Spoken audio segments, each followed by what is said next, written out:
Hey everybody, welcome to the channel. My name is Jason and the channel is The Everyday Card Collector.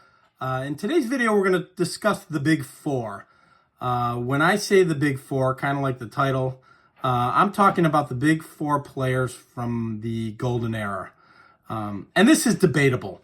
You can talk about who the Big Four are as far as collectability in our hobby and who you like and who you prefer to collect. That differs from collector to collector.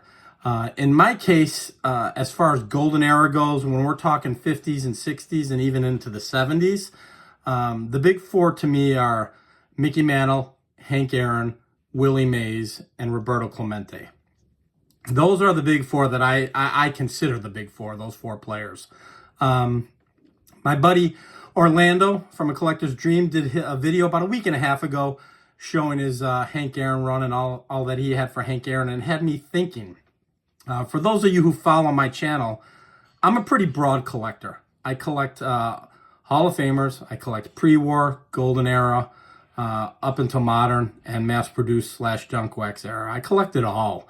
So what I had found myself doing for a couple of years now is just when I go to shows, I don't have a mindset. And I just kind of collect what I like, kind of what attracts me as far as the aesthetics of a card. And as long as it's a player I'm interested in, I add them to the collection. What I do find is if you don't have a path or a plan, and you're only going in with a limited budget, you tend to gravitate away from, some of the more prominent players, or when I say prominent players, more collectible players within the hobby. And I'm guilty of that. I am doing the 56 Hall of Fame run, as most of you know if you follow the channel, and I'm missing a lot of the big guys. I've got the Mantle, which I've shown several times, but I'm missing the Clemente, the Aaron, and the Mays. So those are three that I still need to add. Typically most people will tell you when you're doing runs of Hall of Fame runs or player runs, purchase the bigger card first. And I kind of went in the reverse order. And this was my first Hall of Fame run that I really focused on, jumping back into the hobby shortly after the pandemic. So I was picking off a lot of the smaller cards. So now I've got the bigger guys to consider aside from the Mantle. That being said, when I go to shows, if I'm limited on budget, I don't necessarily look for those guys because I know they're going to be at a little more expensive of a price. And I'm trying to kind of refocus what I'm doing as far as that goes. I am going to complete that 56 Hall of Fame run. I want to do the 59 Hall of Fame run, which I've discussed in the past. But I'm going to try and focus a little bit more on some of the players that I really want to bulk up in the collection, to include the Big Four that we're talking about here. Again, Big Four is simply my opinion. You can consider whatever Big Four you want, but to me, it's Mantle, Mays, Aaron, Clemente from the Golden Era / 70s. So what I thought I would do is show what I have for these four players.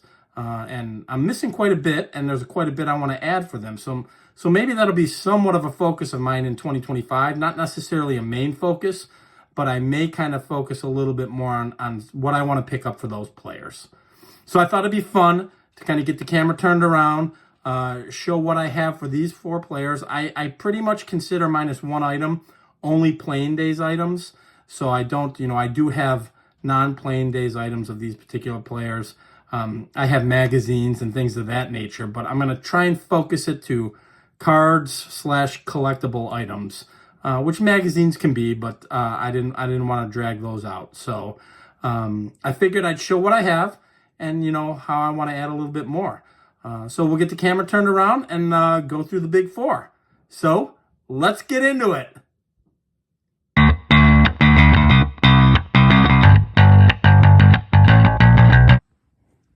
All right, guys, so as I mentioned, this video is going to be on the Big Four, what I consider to be the Big Four of the Golden Era / 70s. As the playing days go. These four players are players that I think are pretty much known as some of the more collectible players within the hobby. I don't have a ton of stuff for some of them. And as I mentioned on the intro, that's kind of what I want to rectify. I want to bulk up the collection a little bit on some of these players. So I'll kind of go through what I've got, playing day stuff that I have of these players, and we'll take it from there. So the first player I'm going to show, as I mentioned, my big four are Mantle, Mays, Aaron, and Clemente. And the player I have the least amount of stuff on is Clemente, so I figured I'd show him first. So this has been on the channel several times. This is my 71 Super that I've had since I was a kid of Roberto Clemente, and it's a beautiful image. Little rougher shape. My cards, you can see the back's a little rougher shape. My cards, some of these cards that I had as a kid, the Supers, have a little bit of a bend in them. So you can kind of see there's a bend in them. So I don't want to necessarily put them in top loaders to kind of flatten them out, because I'm afraid it'll start to crease them up. So I just kind of wrap them in a team bag where I can, and then just make sure that they're somewhere safe where they're not going to get flattened or anything of that nature. But there's my 71 top Super of Roberto Clemente. Next I have his 70s Topps card. Beautiful card that I love. I love this set. Very simplistic set. I've said it on the channel several times, but I love it. So I've got a 70. So we're talking 71 and 70. And then last but not least is his 69 Topps, which has also been on the channel. And that's it, guys. That's all I have playing days wise of Clemente. So we're talking later years in his career. I need to add the 56, as I talked about in the intro, which I think is a fabulous card. I love his 68. There's so much stuff out there for Roberto that I want to add, and this is all that I have. So he's going to be a focus of mine in the next year or two, because I'm always deviating my focus to build on the broad collection that I have. The next guy we'll go with is Hank Aaron. And I'll kind of show this piece first. So it's somewhat of a non-playing days piece, and I've shown it before. This is my autographed baseball of Hank Aaron. I got this several years ago, probably in the 90s, I believe, is when I had him actually sign it. I've got a picture of myself, not myself, but him actually signing it. Back then it was before cell phones and all that, so I think I had a portable, disposable camera, if you will. And I do display this with some of my other autographed balls. So you can see that it's kind of touched up. It's kind of marked up as far as grease or whatever, from people touching it, myself probably touching it. It's kind of got a couple markings on it, and the autograph's kind of faded. But I watched him sign this, so I know it's authentic.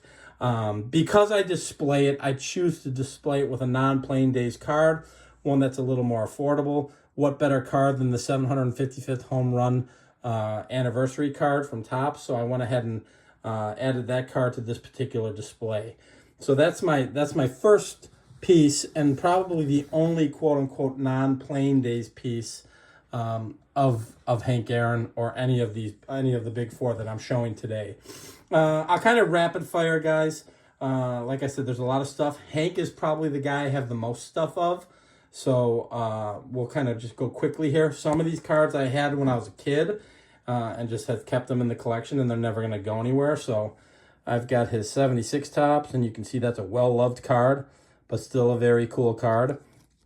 And this was part of my collection as a young kid. And then I've got, same with this one here. Here's the 70, touched up and well-loved, but still a cool card. I've got his 73.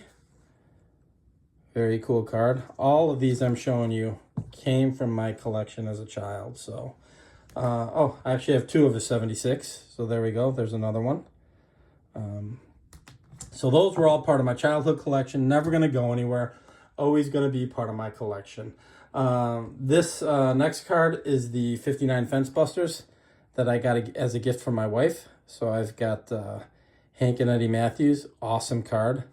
I think I got this about a year ago for last Valentine's Day, if I'm not mistaken. So my wife went to the local card shop on her own and picked this out, and I was thrilled with what a great job she did. So I've got that in 58 Fence Busters. So we're talking Del Crandall, Eddie Matthews, Hank Aaron, and Joe Adcock. Another very cool card I got as a gift from a friend of mine. So that's part of the Hank Aaron run. The rest of the Hank stuff is going to be graded. So I've got his 69 tops, which I love. Beautiful card. I love the 69 set. So I've had this for quite a while. Then I've got his next two are two of my favorite images of Hank. 67. It's been on the channel several times. I absolutely love that image. And then lastly, or not lastly, second to last, I've shown this several times. My 55, his second year card in a 1.5. There is a sentimental story behind this. I purchased this off of a man that I used to work with. So this is going nowhere. I absolutely love it, and it'll never get upgraded. This is my 55 Hank, and I love it. Lastly for Hank, I've gotten, this was on the channel fairly recent, his 1968 Dexter Press. Bought this at my LCS, I don't know, about a month or two ago. So pretty pleased to have that as well. So that's it for Hank. So there's a ton I need to add. Again, the 56 is something I need to add. If I'm going to do the 59, I need him for the 59 as well as the Clemente. And then a couple other cards I love of his. I love his 65, so I want to do that. And then there's a few others, you know, that I just want to go ahead and add. So we'll do Willie Mays next. This I bought at my LCS for a couple bucks. And we've got the sunlight coming in, guys. I got the window open, so pardon the lighting. But this is out of the 1970 set. These were the booklets. They're kind of like small comic books, or books, if you will, of the players. And I was able to pick this up at my LCS. So that's the 70 Willie Mays booklet. I also have another 59 Playing Days dual player card. National League Hitting Kings. So we've got Ashburn and Mays, which I think is just phenomenal. Richie Ashburn, another Hall of Fame player that I think is a little underappreciated in the collecting hobby, at least. So I've got his 68 Tops, which has been on the channel several times, and absolutely love this card. Was never a huge fan of the 68 set, but it's grown on me as time goes on. This card I've shown several times. Love this card. Tops of the Pride of the NL, Stan Musial and Mickey Mantle.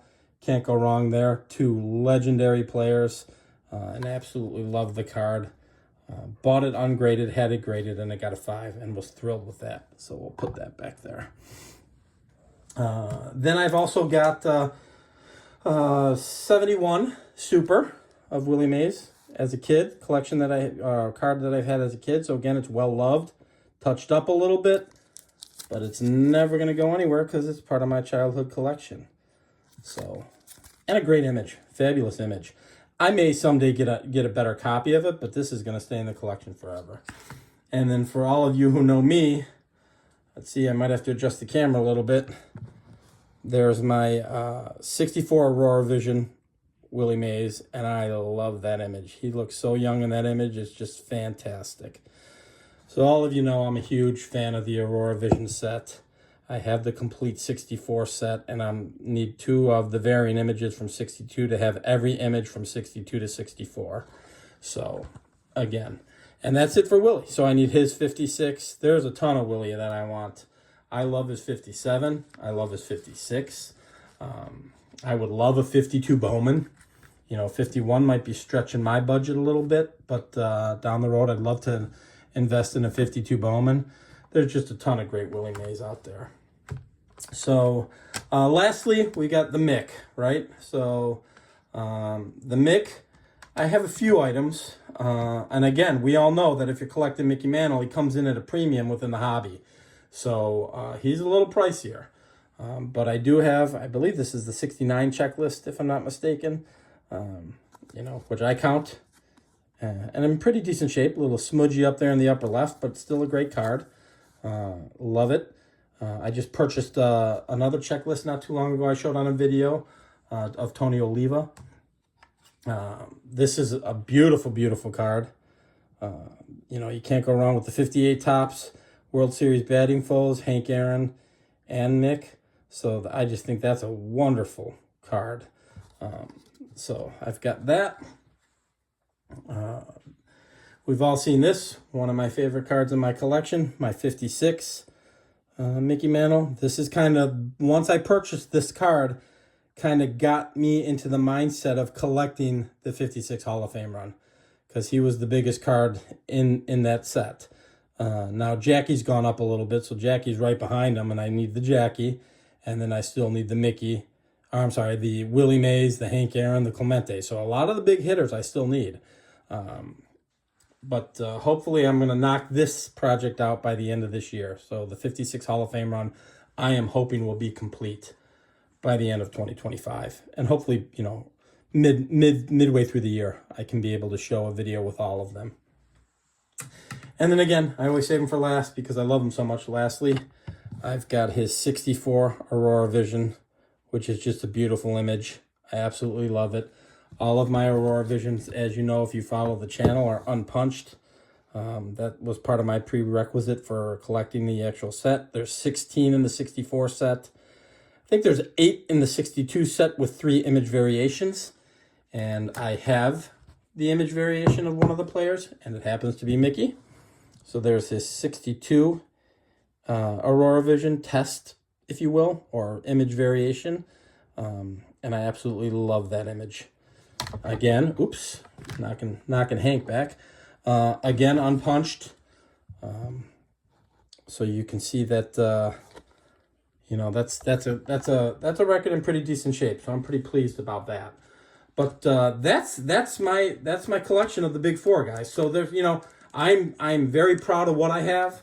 I'm excited to own it all. I do want to add a little bit more, particularly to Roberto Clemente, but you know, I'm pleased with it. I just want to focus a little bit more on those 4 players and a few others. You're seeing Stan Musial there in that Pride of the NL.